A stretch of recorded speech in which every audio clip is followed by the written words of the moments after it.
Dios te bendiga, mi querido hermano, bienvenido a mi canal Apología para Todos. Hoy tenemos un video interesantísimo. Vamos a hablar de algo que he tenido que debatir últimamente con varios hermanos y me ha llamado la atención, hermano, el cúmulo de cosas extrañas que enseñan estas personas, porque la verdad debe ser dicha, enseñan un grupo de cosas que no son bíblicas. ¿Y cómo comenzó todo esto? Todo esto comenzó porque yo tomé una publicación de un hermano y la compartí.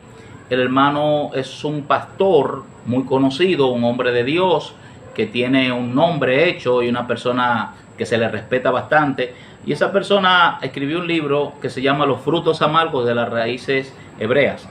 Y ese libro es un libro que está a la venta actualmente y está número 1 en venta.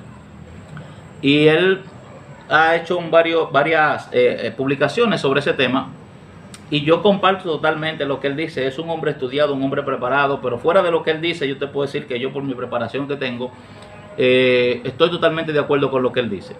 Ahora, él hizo una publicación, yo la tengo acá, la voy a leer, y aquí hubo todo un debate que la verdad es algo risible, porque esa gente dijeron cosas, barbaridades, estupideces, cosas absurdas, incoherencias. Si se inventaron datos, hay cosas, hermanos, que yo entiendo, ¿verdad?, que usted pueda creer, si tener cierta postura cristiana.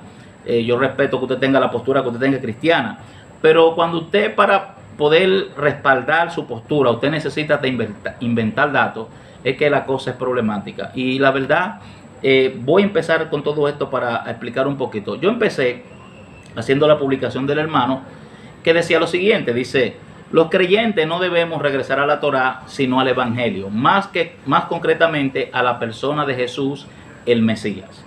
Esa es la publicación del hermano, y yo la compartí porque entiendo que es una buena publicación. Ahora, cuando yo compartí, tuve una hermana que me escribió algo que yo le respondí, pero sin mucho interés.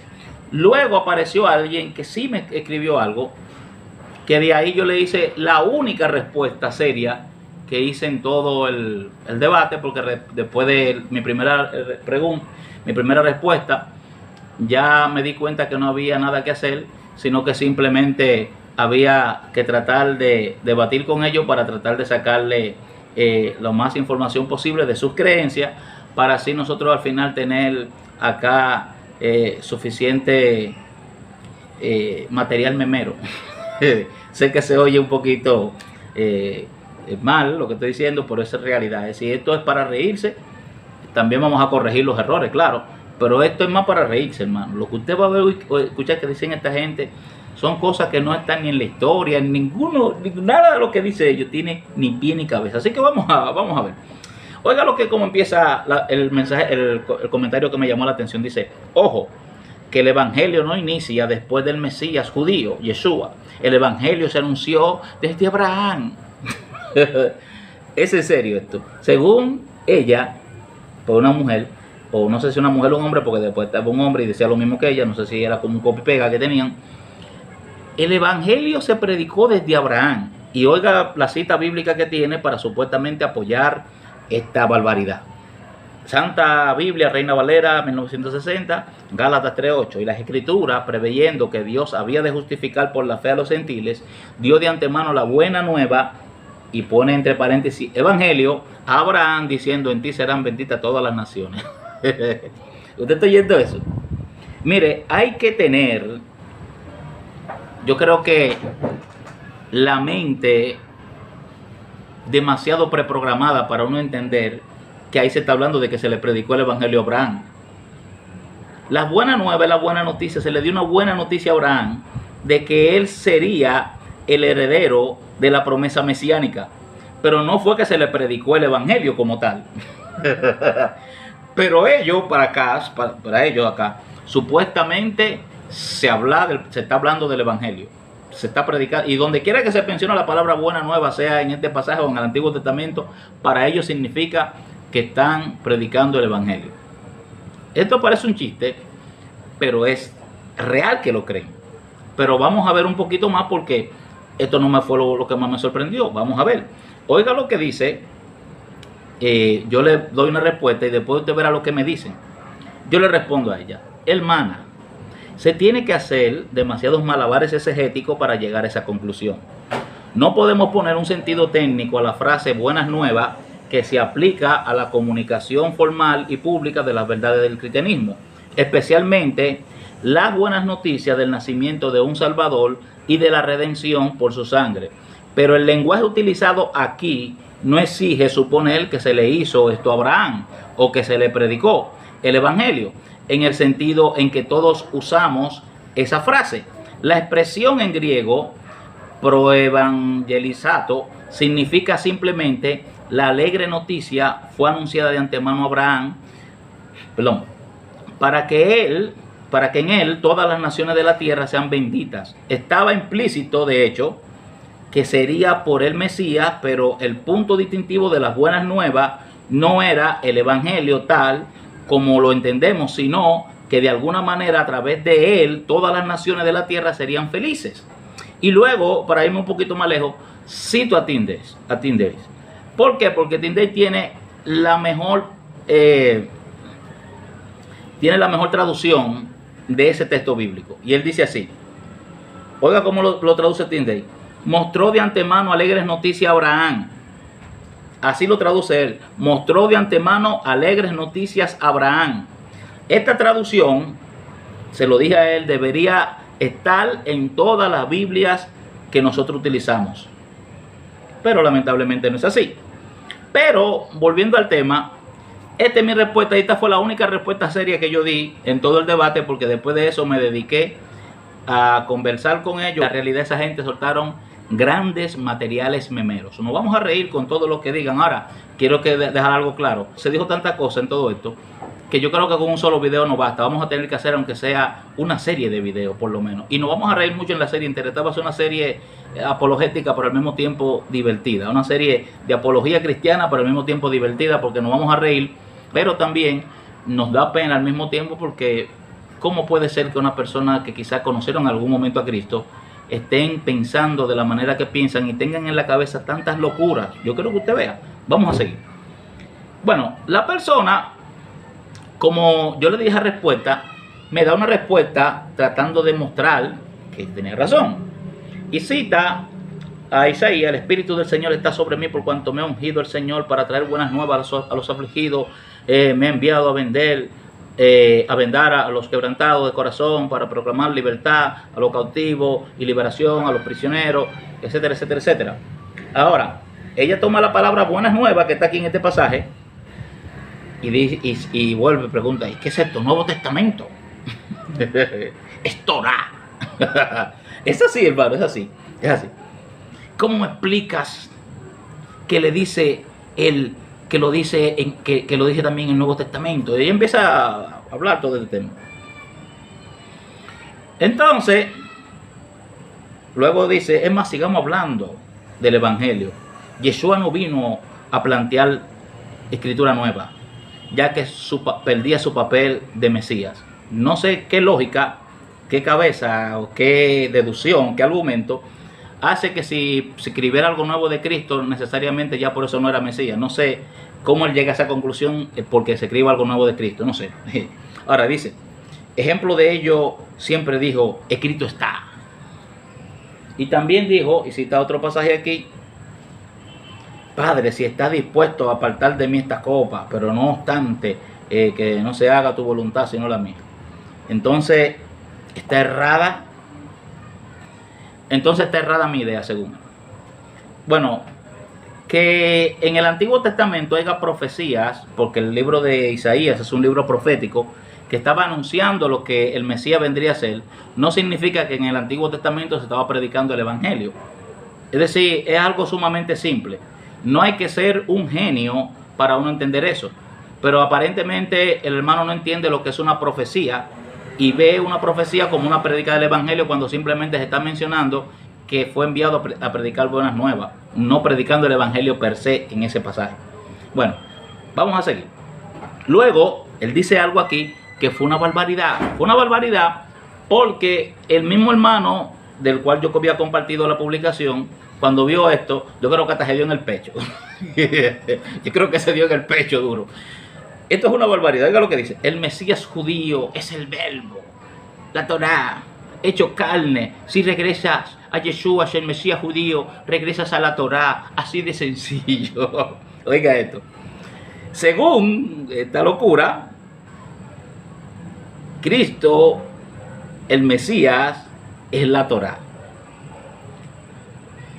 Eso no lo dice en la Biblia. No hay un solo pasaje bíblico que diga una cosa como esa. Jesús es el verbo. Le dije, mira. Si tú quieres traducir la palabra verbo al hebreo, no es la palabra Torá la que va, es la palabra dabar, que es una palabra hebrea. Dabar, que significa palabra. Y como no tenía solución, salta, ¿sabes? Hizo unos malabares extraños. La suma de su dabar es la Torá. Tenga que inventar tantas cosas para usted simplemente no aceptar la palabra como está escrita. Y oiga lo que me escribe aquí. Te voy a dejar una pista. La palabra cristiano fue adaptación de los católicos, si sabías. Y lo grande del caso es que dice esto y cree que se lo está comiendo. Cree que se la está comiendo. Vamos a leer la Biblia, a ver qué dice la Biblia. La Biblia dice en Hechos 11:26, y cuando lo encontró lo trajo a Antioquía y se reunieron con la iglesia por todo un año y enseñaban a las multitudes, y los discípulos se les llamó cristianos por primera vez en Antioquía. Pero según esta elementa, la palabra cristiano es una palabra que le introdujo la iglesia católica. Ahora bien, como no me pudo refutar eso, ¿sabe lo que hizo? ¿Qué usted cree? Bueno, ya que no puedo refutar la realidad, vamos a torcer la realidad. No, yo te doy un estudio bíblico si tú quieres. Eso fue lo que dijo. Yo te doy un estudio bíblico si tú quieres, que te demuestra que eso fue una adición griega que hicieron. Yo dije, pero Dios mío, ¿y esta gente? Hermano, son gente que no aceptan la palabra como está escrita. No aceptan la palabra como está escrita. De hecho, tienen una loquera en la cabeza que yo lo voy a seguir más para adelante, con el libro de Mateo, supuestamente que es hebreo y demás, y la teoría esa, que es una hipótesis, pero eso lo vamos a hablar más después. Luego, entonces entra aquí con un grupo de cosas.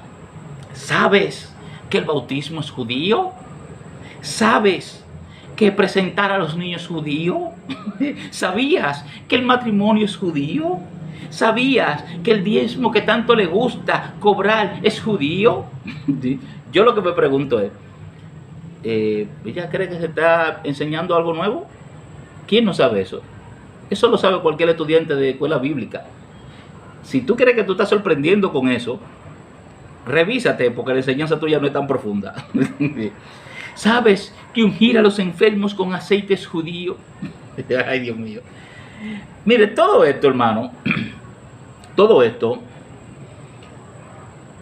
demuestra que este tipo de religión, este tipo de fanáticos, este tipo de sectarios no tienen nada que enseñar.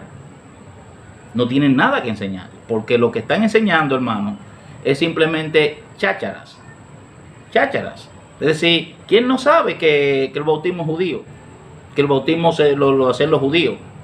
Y eso lo sabe todo el mundo, está en la Biblia. No hay dama que lee la Biblia. ¿Quién no sabe que a los niños lo presentaban? Eso está en la Biblia. Es decir, ¿cree que están diciendo algo tan profundo y no están diciendo nada? Ahora vamos a seguir, porque le digo, hay muchas cosas. Esto que estoy hablando ahora no es, escúcheme bien, no es ninguna de las cosas fuertes que dijeron. Lo que dijeron fuerte viene después. Yo estoy presentando aquí las cosas que dijeron que son un poquito leves. Un poquito leves. Las cosas más fuertes las dijeron después. A ver qué dice aquí. Dice, obviamente que sé que te voy a dejar una tarea para sentarte. Yeshua dijo, me cita Mateo 15:23, y dice, y él respondiendo dijo, no soy enviado sino a las ovejas perdidas de la casa de Israel. Aquí viene ellos. ¿Qué significa esto? Te dejo una tarea. ¿Qué es un Israel? Yo estoy pensando, pero ¿y dónde es que tiene en la cabeza esta gente? ¿qué Biblia que leen y cómo la leen?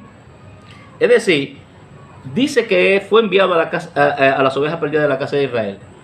Pero hija mía, lo primero que tú tienes que saber cuando tú lees la Biblia es en qué momento se dice lo que se dice y en qué, la dispensación, para así decirlo, porque hay gente que llaman dispensación o lo llaman de otra manera. Tú tienes que entender eso primero. Primero, tú tienes que entender que Cristo es un ministro de ley. ¿Qué significa esto? Que Cristo vino a cumplir la ley. Eso es lo primero.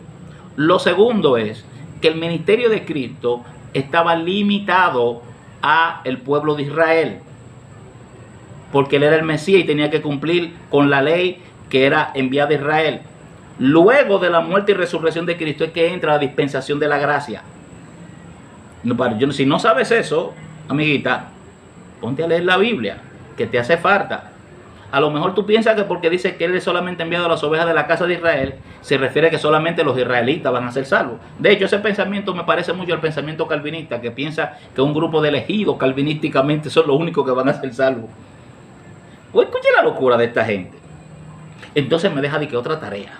¿Qué es un israelí? ¿Qué es el Israel? ¿Qué es un judío? ¿Qué es el hebreo? Dios mío. Pero Dios mío, amiga, vaya a la escuela bíblica. Vaya a la escuela bíblica. Porque lo que usted está preguntando acá no es nada ni profundo. Es más, pero se lo voy a poner más cómodo para que usted vea. Si usted quiere, usted lo puede buscar en internet, que en internet no te encuentra eso. Usted lo googlea eso, que es un israelita, que es un judío. Usted lo encuentra, pero Dios mío. Y entonces me imagino que esta es uno de los maestros. Estos son uno de los maestros judíos que están enseñando este tema. Ahora, oiga lo que dice. No cuestiono tu fe en el Mesías, sino en la doctrina católica que tienes como una de cristiana. Yo quiero saber una cosa. Yo en mi vida he entrado a una iglesia católica. Pero yo sí he leído bastante, gracias al Señor, y sé que mi doctrina no tiene absolutamente nada de católico. Nada, absolutamente nada. Yo estoy seguro de eso.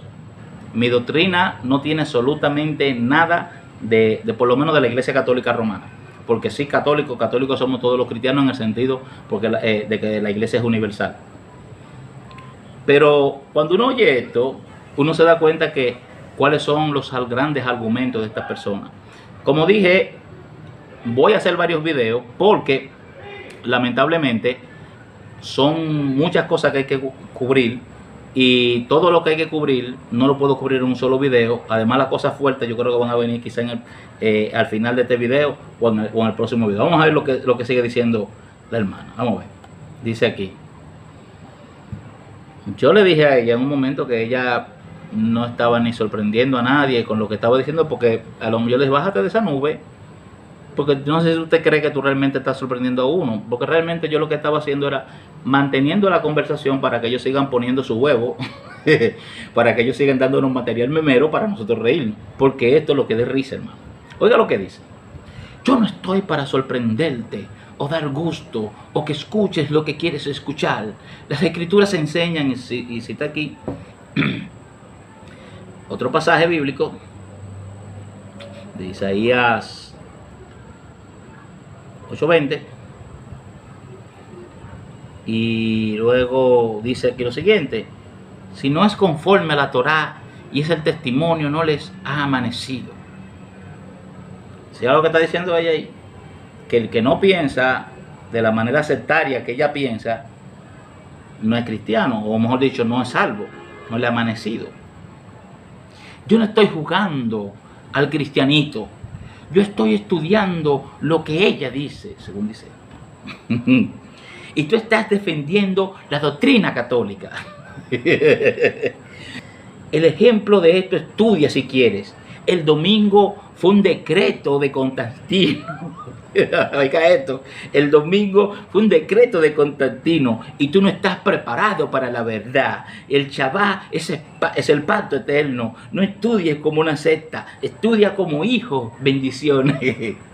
Ahora, yo voy a dejarte aquí lo que el tipo dijo, lo que dijeron esas personas. Yo no estoy seguro si era un hombre o una mujer. Para mí era un hombre en el cosa de la mujer, porque después tomó el Facebook de él y a través de él estaba escribiendo. Ahora, yo voy a tratar el tema del domingo entre todo lo que se escribió. Vamos a usar eso como introducción de lo que hemos hablado. Y vamos a hablar un poquito del domingo. La verdad yo me he reído bastante. Bastante. Él habla de que hay que guardar el Shabbat y que el domingo, tú sabes que el domingo no debemos guardarlo. Él utilizó las tácticas claras, las tácticas clásicas, que Dios viene de Zeus, ese tipo de cosas. Son ese tipo de locura. Pero él dijo cosas más grandes que las voy a citar en los próximos videos. Pero yo quiero hoy tratar el tema del domingo. El tema del domingo, vamos a tratarlo un poquito más serio, porque la verdad, este es un tema, hermano, que la iglesia necesita conocer para que no se deje engañar de este tipo de gente que anda vendiendo humo. Porque, mire, hermano, todo lo que escribe ese tipo ahí es lo que me da risa, a sinceridad. Yo le escribí la primera vez y le escribí seriamente, pero cuando vi todas esas estupideces y esas cosas absurdas, incoherencias que decía, yo decía, pero Dios mío, ¿cómo que una gente puede caer en toda esta locura? Vamos a ver lo que dice para que usted vea, hablando ya del tema del domingo. Vamos a ver los pasajes bíblicos que muestran qué días se reunían los cristianos. Ok. En Jerusalén, después del día de la resurrección, según la Biblia, dice la Biblia que el día de la resurrección fue un domingo, que fue el primer día de la semana. Eso lo vemos en Marcos 16:9. Y recorremos la ciudad, y al caer la noche visitamos la primera reunión cristiana. Y después de la resurrección de Jesús encontramos que los apóstoles y sus discípulos estaban reunidos el mismo día que había resucitado. Oiga que dice aquí, Juan 20:19. Cuando llegó la noche de aquel mismo día, el primero de la semana, es decir, domingo, estando la puerta cerrada en el lugar donde los discípulos estaban reunidos por miedo de los judíos, vino Jesús, puesto en medio les dijo, paz a vosotros. Y cuando le hubo dicho esto, le mostró las manos y el costado, y los discípulos se regocijaron viendo al Señor. Fíjese que habla del primer día de la resurrección, y ese mismo día en la noche se le presentó a sus discípulos. Y en esta reunión estaban 11 apóstoles. Recuerda, esta es la primera vez que Cristo se aparece, hay 11 apóstoles. Y también habían unos cuantos discípulos, que ya eso son otras cosas. Pero habían 11 apóstoles. Recuerde que, habían 10 apóstoles. Recuerde que Tomás no estaba en esa reunión. Ok, entonces también estaban ahí los caminantes de Maús en esa reunión, que luego se fueron y tuvieron otro encuentro con Jesús en el camino. Entonces viene la segunda visita, que es la segunda aparición de Jesús. Juan 20, verso 26, dice, 8 días después estaban otra vez sus discípulos dentro y con ellos Tomás, que no estaba en la otra reunión. Llegó Jesús estando la puerta cerrada y se puso en medio y le dijo, paz a vosotros. ¿Qué dice 8 días después? Es decir, el día primero nuevamente. Al parecer, el patrón de reunión de los cristianos siguió siendo el primer día. Además, usted cuenta unos 30 y tantos días después. Dice que estando en Betania, Jesús fue alzado al cielo ante los ojos de los discípulos. Y se nos dice que fue, después de haberle adorado, volvieron a Jerusalén con gran gozo. Y estaban siempre en el templo alabando y bendiciendo a Dios. Esto está en Lucas 24, del 52 al 53. Ahora, como miembros de la comunidad judía, es claro que los cristianos seguían asistiendo al templo.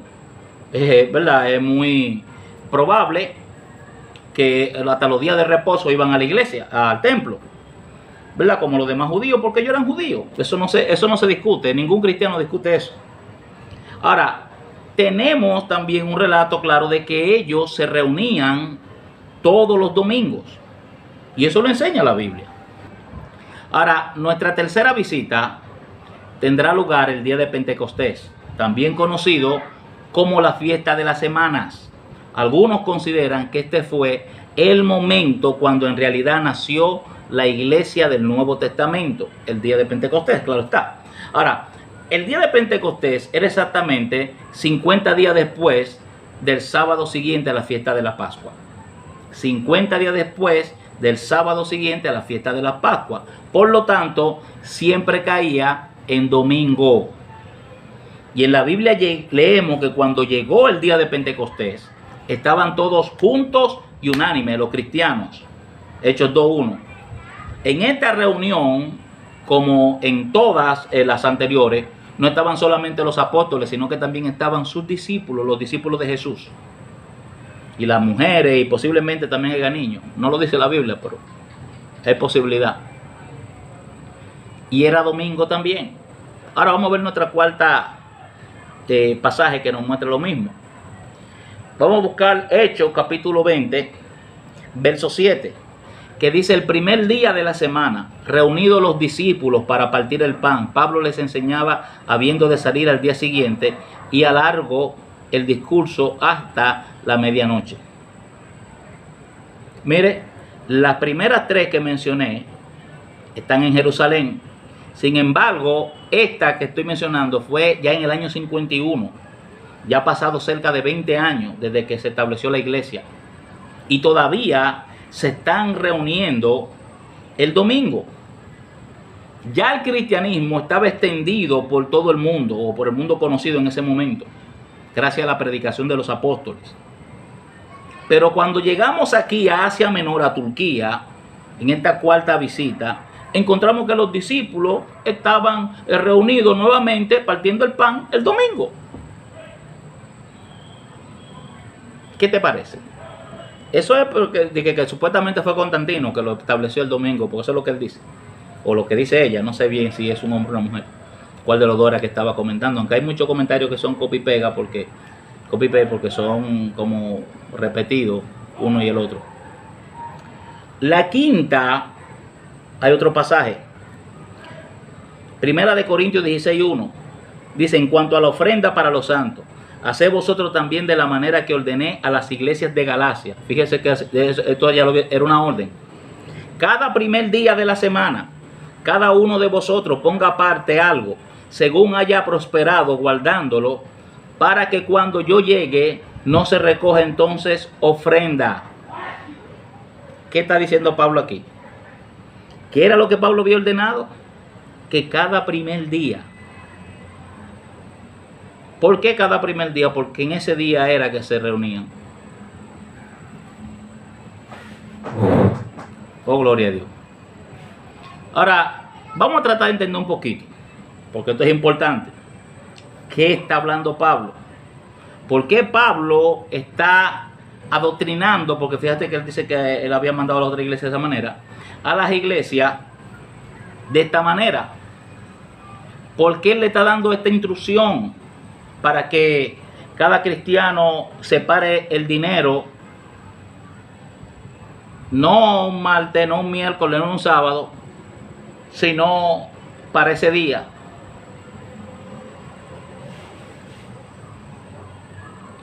Es decir, hay cosas, hermano, que los judaizantes quieren establecerlas, pero no pueden.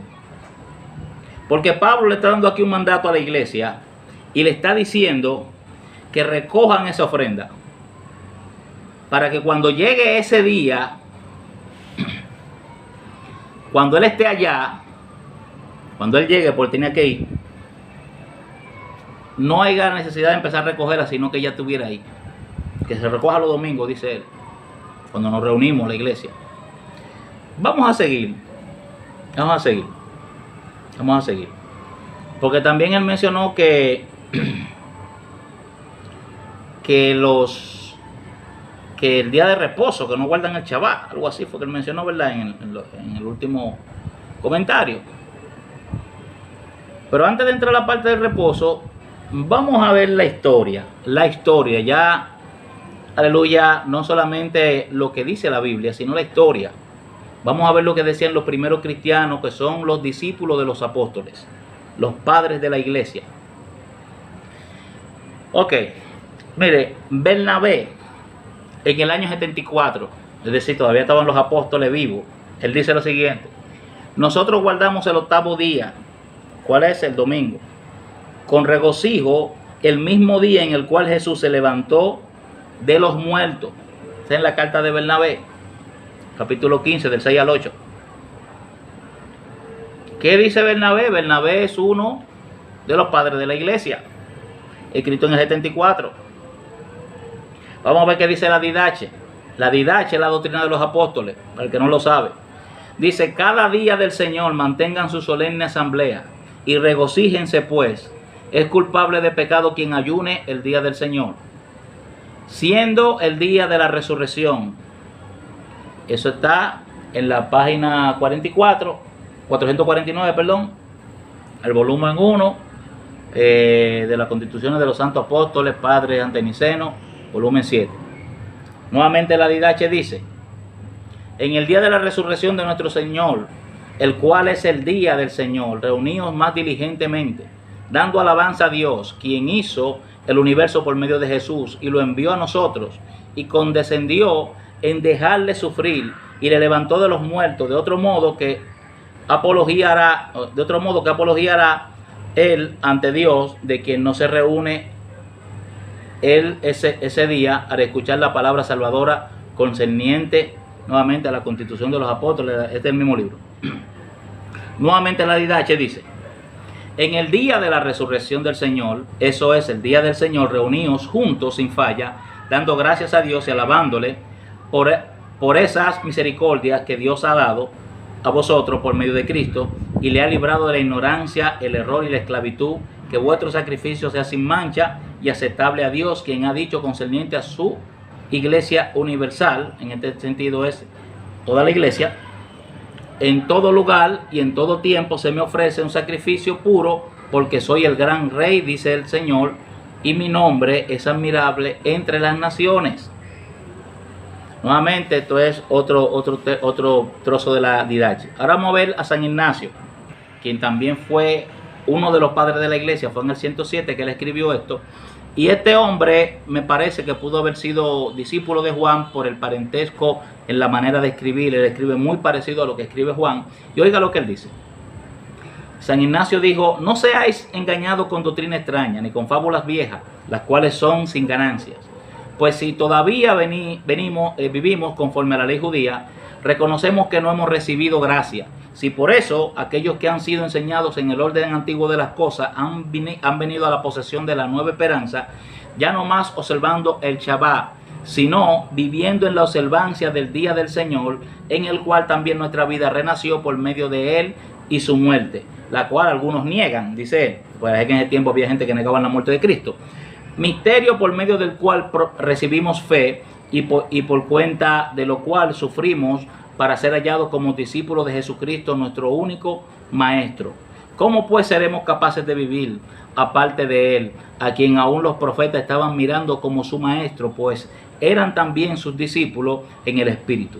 Que todo amigo de Cristo guarde el día del Señor como una fiesta, el día de la resurrección, la reina y jefe de todos los días de la semana. Es absurdo el hablar de Jesucristo con la lengua y con la mente atesorar el judaísmo, el cual ha llegado ya a su final. Mire, ¿con qué está luchando este hombre? Con lo mismo que estaba luchando Pablo, que Pablo a cada rato está refutando el judaísmo. Le está diciendo a la gente: mire, no hace falta que se circuncide el hombre, no hace falta que se guarde el sábado. Lo mismo que estaba luchando Pablo, está luchando este hombre todavía en el 107 en las iglesias.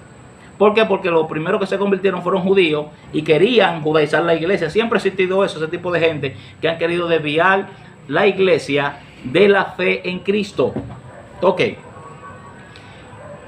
Puedo citar ahora a Bernabé, a Justino,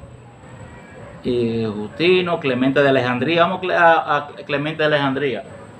Dice: él nos da el mandamiento de acuerdo al evangelio, el guardar el día del Señor siempre, que se aparta de la mente perversa, glorificando la resurrección del Señor mismo.